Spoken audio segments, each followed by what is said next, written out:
Welcome to Jordan-Hare Stadium, home of the unbelievable, inexplicable, inconceivable finishes. Auburn's done it twice. They beat Georgia on the deflection. They beat Alabama, David, one of the least likely plays ever. A missed field goal returned for a touchdown from deep in the end zone by Chris Davis. 0-0 on the clock. And give them credit because they got down 21-7.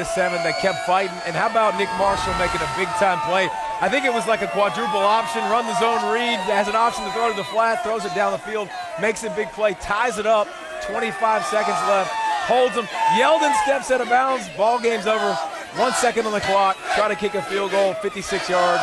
And remember, when you do that, all the big boys are on the field covered. It's not like a punt team where you got athletes out there. Take it back to the house.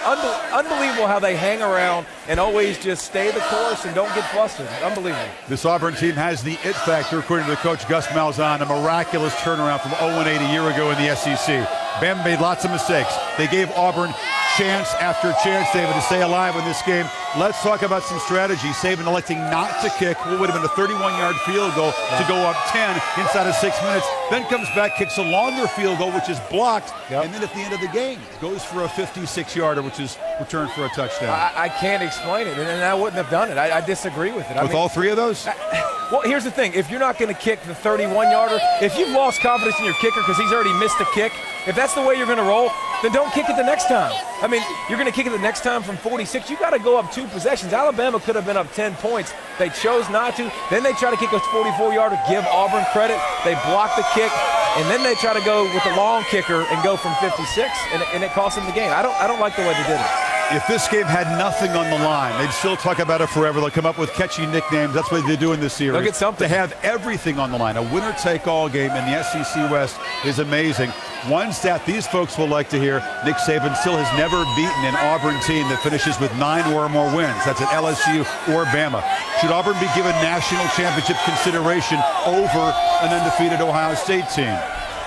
When you say right now, after we just saw Michigan put up 600 yards on them, a Michigan team that was absolutely inept offensively, that couldn't block anybody, you worry about Alabama or Ohio State on defense, you worry about their secondary.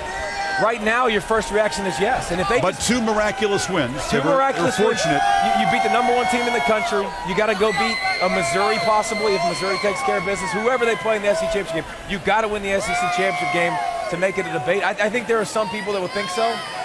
24-game winning streak for Ohio State. I don't know if it can happen.